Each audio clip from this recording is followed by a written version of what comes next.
Fala galera, tudo bem? Sejam bem-vindos para mais uma videoaula.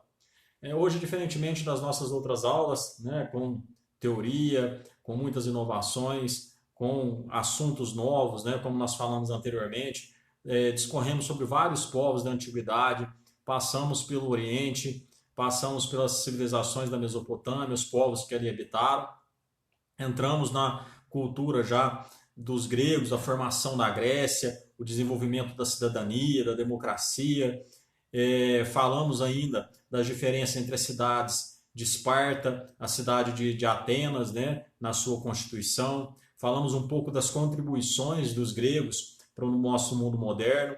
Então, estamos vindo numa pegada aí de recordar, de colocar em pauta, né, o legado histórico e cultural dos povos que habitaram a antiguidade. Povos esses que nos deixaram uma vasta herança, né? E a partir dessa análise que nós chegamos até o presente momento.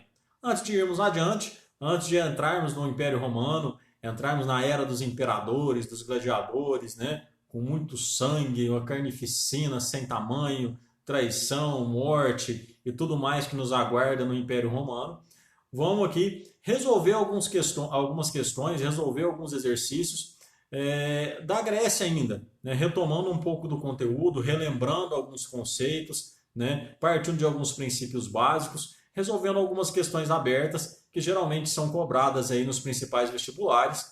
E aí, para deixar vocês a par de tudo isso, foi passado esse trabalho, foi passado essas questões, né? Vocês já me deram a devolutiva e agora nós vamos junto resolver essas questões, esclarecer as principais dúvidas, né? E principalmente dar luz a essas ideias a partir desses questionamentos. Então, bora lá, pessoal. Primeira questão aí que foi pontuada para vocês, né? Uma questão da Unesp, né? Que ela dizia o seguinte: o escravo torna possível o jogo social, não porque garanta a totalidade do trabalho material. Isso jamais será verdade, mas porque seu estatuto de anticidadão, de estrangeiro absoluto, permite que o estatuto do cidadão se desenvolva, porque o comércio de escravos e o comércio simplesmente a economia monetária permitem que um número bem excepcional de atenienses sejam cidadãos, né? Então esse texto aí, né, do Pierre Vidal, ele vai trazer evidenciando o papel do escravo dentro da cidade, né, dentro de Atenas, dentro do processo de formação daquela sociedade e principalmente determinando aí quem era e quem não era cidadão. E é justamente sobre essas nuances, sobre essa perspectiva que nós vamos falar dentro dessa questão e procurar elucidar aí, né, o que vem adiante. Então, diante desse textinho que foi apresentado, o examinador nos pergunta a seguinte questão: esse desenvolvimento paralelo da escravidão e cidadania obrigou os atenienses a realizarem sucessivas reformas políticas. Discorra sobre o papel de Clístenes nesse processo. Então, ou seja, ele dá um texto base, né? Um texto base fazendo referência ao período da escravidão, ao período da democracia em Atenas, e aí ele vai perguntar sobre um dos principais legisladores atenienses, que é o Clístenes, qual foi seu papel nesse processo de consolidação da democracia em Atenas. E aí nós vamos voltar um pouquinho nas nossas aulas, para a gente poder entender o papel desse legislador e como chegou nesse desgaste natural dentro da sociedade grega, no papel entre esses grupos divergentes que vão buscar estar à frente, estar buscando o poder e que vai acabar resultando em algumas reformas políticas, né? E aí, só para a gente retomar, o contexto de tensão entre vários grupos sociais, os legisladores vão tentar, a todo custo, mudar, alterar as leis para que pudesse amenizar esses conflitos, principalmente a classe dominante, que era muito questionada, que eram os eupátridas, que tinham o direito da terra. Então, eles vão ser muito questionados pelos demiurgos, né, que eram os pequenos comerciantes, os próprios escravizados que estavam numa condição de bem de maioria, né, mas que não tinham representatividade nenhuma. E aí, alguns legisladores, por exemplo, como o Drácula, né, ele vai fazer o registro das leis. Antes as leis eram leis orais, né, eram leis consuetudinárias, baseadas apenas na tradição. Mas essa mudança que ele vai fazer, pessoal, ela ainda não vai diminuir as tensões sociais. Afinal de contas, a manutenção do poder vai continuar na mão dos eupátridas, ou seja, não vai mudar a organização política dentro da sociedade grega. Tanto é que o Solon, outro legislador, ele vai um pouquinho além para tentar diminuir essas tensões sociais. Ele vai acabar com a escravidão por dívida, que era uma das formas de se tornar escravo em Atenas, né? Ou era por dívida ou era por guerra. Ele vai fazer uma divisão censitária da sociedade, ou seja, de acordo com a renda. Então vai ser considerado cidadão, vai participar da vida política quem realmente tinha posses. Ele também vai acabar com o direito de primogenitura, ou seja, aquela ideia de que quando havia herança, apenas o filho mais velho é que herdava tudo e o restante ficava chupando o dedo, né? Então ele vai acabar com isso também. Ele vai criar um sistema de participação baseado na riqueza, tá? E a riqueza baseada em dois pontos, a riqueza vinda da terra e a riqueza vinda do comércio. Nesse ponto de vista, ele vai privilegiar duas classes distintas dentro de Atenas, que são os eupátridas ligados à terra, ligados às melhores terras cultiváveis, e também aos demiurgos, que eram representantes aí do comércio, né, da parte comercial, da parte mercantil. Mesmo assim, com essas mudanças, as tensões sociais não são aplacadas, afinal de contas, ainda segregava, ainda separava, ainda deixava distante de ser cidadão muitos atenienses, né, que não tinham a renda necessária para poder participar da vida pública, da vida política da polis, né? Esses conflitos vão levar vários líderes populares ao poder e vão assumir esse poder por meio da força. É o período conhecido como tirania, né? O período em que não vai haver uma consulta pública, não vai haver a tomada de decisão pelos cidadãos, mas vai ser um governante especificamente aclamado pelo povo que vai exercer esse papel de domínio aí dentro da sociedade grega.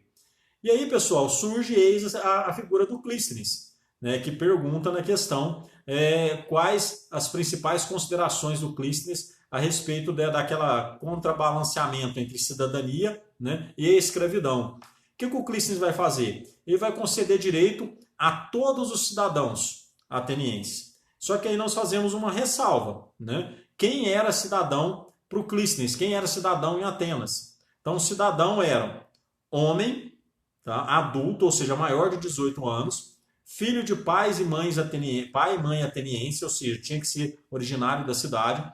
Então, nesse quesito, o escravo continuava não votando, tá? As mulheres continuavam não votando, o estrangeiro, também chamado de meteco, também não vai votar. Então, observe que vai ser uma cidadania muito restrita. Então, vai ficar preso aí num seleto grupo a questão da cidadania. Vai ser uma participação direta nas decisões, afinal de contas, os cidadãos iam para a praça, iam para a ágora para poder falar a respeito daquilo que era interesse da polis, né, da cidade.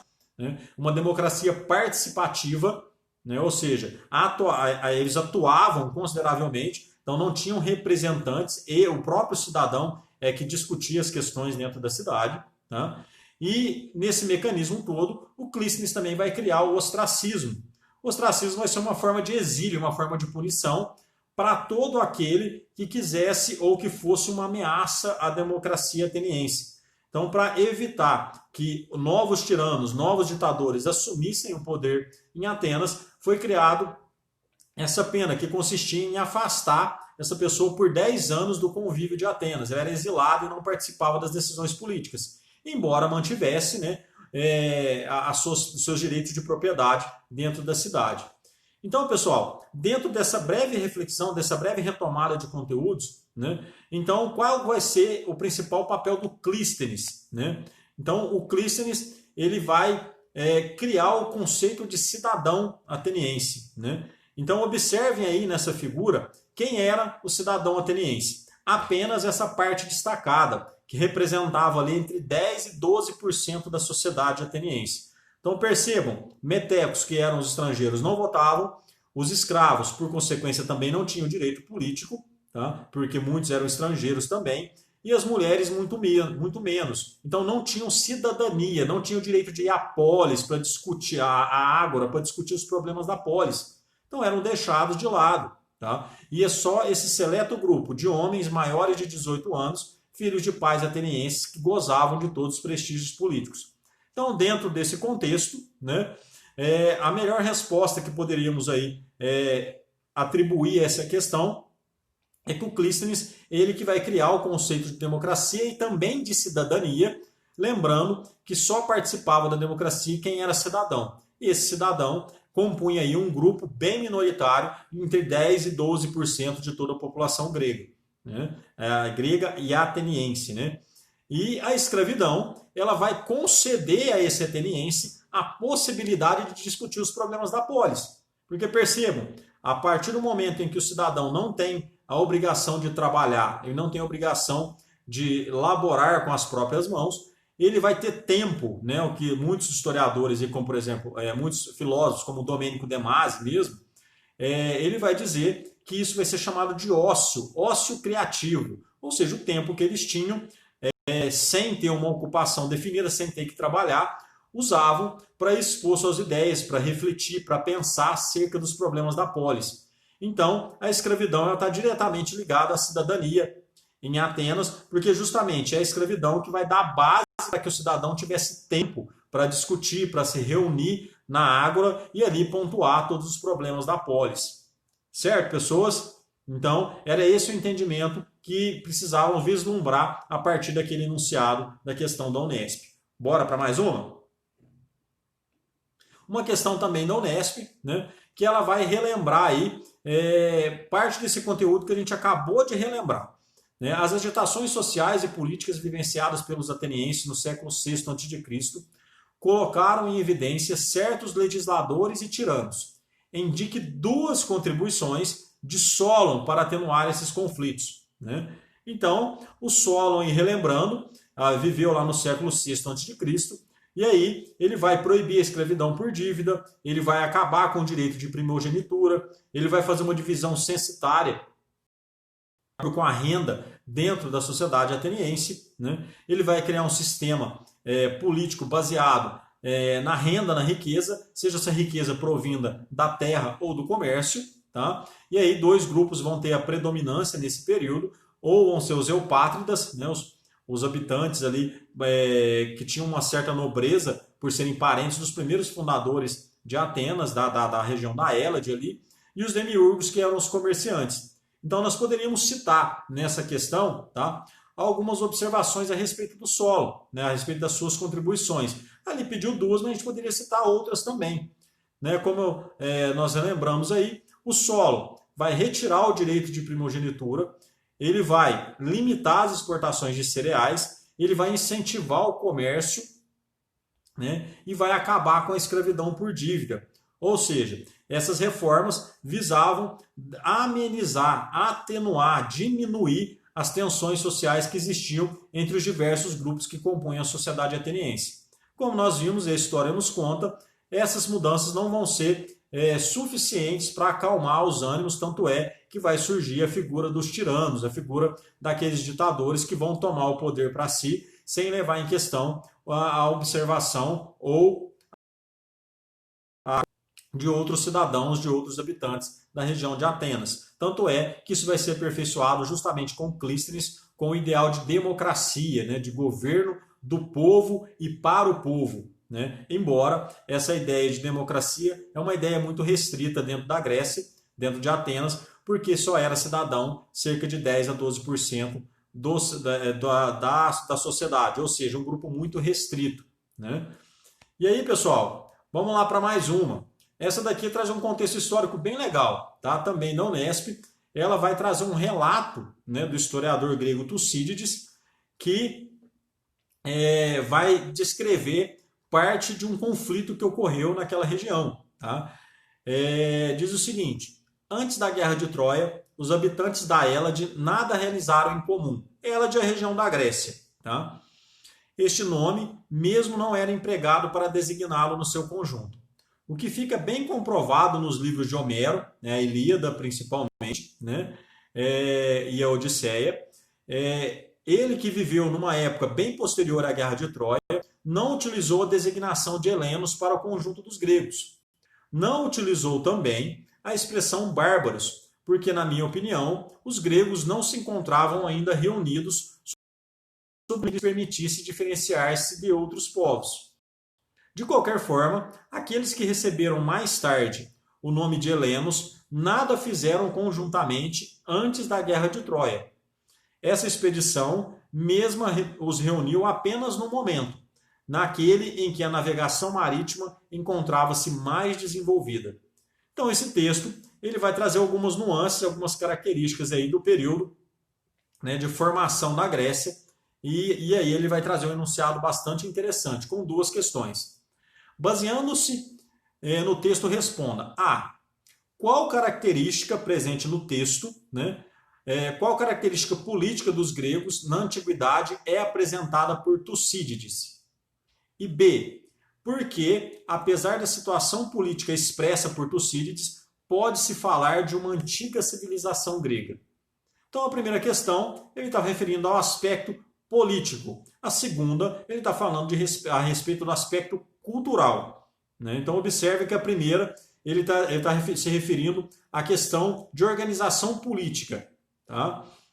Como que é apresentado pelo Tucídides. E na segunda, na B, ele está perguntando, né, o que mantinha aquele povo unido, mesmo ali na diversidade, como uma única civilização. Quais os elementos comuns, né, que os deixavam bem próximos em termos culturais? E aí, pessoal, vamos recordar um pouquinho a formação da polis, né, a formação das cidades-estado, que elas vão ser resultado do aumento, né, populacional, né, a divisão de vários grupos que vão buscar terras cultiváveis, buscar uma melhor condição. Dessa forma, vão ser agrupamentos humanos, né, cidades que vão surgir que tinham uma autonomia política, que eram descentralizadas administrativamente, ou seja, cada cidade tinha um governante, tinha um rei e tinha uma forma de se administrar independente e diferente das outras. Tá? As cidades gregas, então, não vão consolidar durante esse período um Estado grego. Tá? Então não vão estar unidas em torno de um único governo, mas cada uma vai ter autonomia para direcionar suas políticas aí da maneira que a sua formação condizia. Né? Um exemplo clássico disso, dessa divisão, é a diferença básica entre a cidade de Atenas e a cidade de Esparta. Onde a gente olha a cidade de Atenas, berço da democracia, filósofos, pensadores, a busca pela razão, e de outro lado, a cidade de Esparta, a busca pelo corpo perfeito, a busca pela formação de um soldado ideal, o apreço àquilo que era passageiro, né? O corpo morreria, o corpo encontraria velhice, enquanto o campo das ideias, privilegiado por Atenas, seria imortalizado aí, nas gerações futuras. Além disso, pessoal, se não havia, então, um Estado organizado acima das polis, como podemos considerar a Grécia como civilização? E aí já indo de encontro à segunda questão. Tá? Então, o que denominava aqueles povos tão divergentes, tão diferentes entre si, como um mesmo povo, né, o que definia a unidade deles, eram dois aspectos. O aspecto da língua, afinal de contas, o heleno que era falado, a língua que falava, o grego, era um idioma comum a essas cidades-estados, essas polis. Tá? Então, davam a eles o sentimento de pertença ao mesmo povo e também a religiosidade grega. Tá? Então, lembrando aqui que os gregos eram politeístas, né? Com deuses antropomórficos, ou seja, deuses que tinham a forma humana. Então, a religião, tá? Ela servia para promover festas, promover rituais, né? E fazia parte também de todo o desenrolar da vida e da sociedade grega da época. Então, dentro desse contexto, tanto a língua como a religião também vão ser elementos unificadores de uma civilização. Então, eram características comuns que, mesmo com governos distintos, tá, promovia, sim, uma unidade cultural entre esses povos. Então, aí, de acordo com o que foi pedido, né, o aspecto político que ele vai abranger na questão é a questão da presença da polis, a questão da presença das cidades-estado, da autonomia que elas tinham, tá, para se governar, não formando um Estado unificado, não formando uma única nação, mas várias cidades aí divididas, cada uma com o seu governo. E a B vai justamente de encontro ao aspecto cultural comum que elas tinham. Tá? Apresentava elementos comuns, como a religião, né, que nós bem falamos, a língua, e aí a gente pode ir até um pouquinho além. A organização familiar e a própria base da economia também eram bem comuns entre essas cidades. né? Então, principalmente a língua e a religião eram elementos que davam sentido de unidade. Embora não houvesse unidade política, havia esse elemento que os ligava com uma certa unidade cultural e principalmente uma unidade que dava uma representatividade, dando para certo, pessoas. Então, pessoal, um rápido síntese aí dessas questões. Na próxima videoaula, nós vamos continuar resolvendo alguns outros exercícios. Se tiverem dúvidas, estou com vocês no fórum, à disposição de vocês. Basta chamar lá e a gente está junto. Tá certo, pessoas? Abraço, fiquem com Deus. Até a próxima.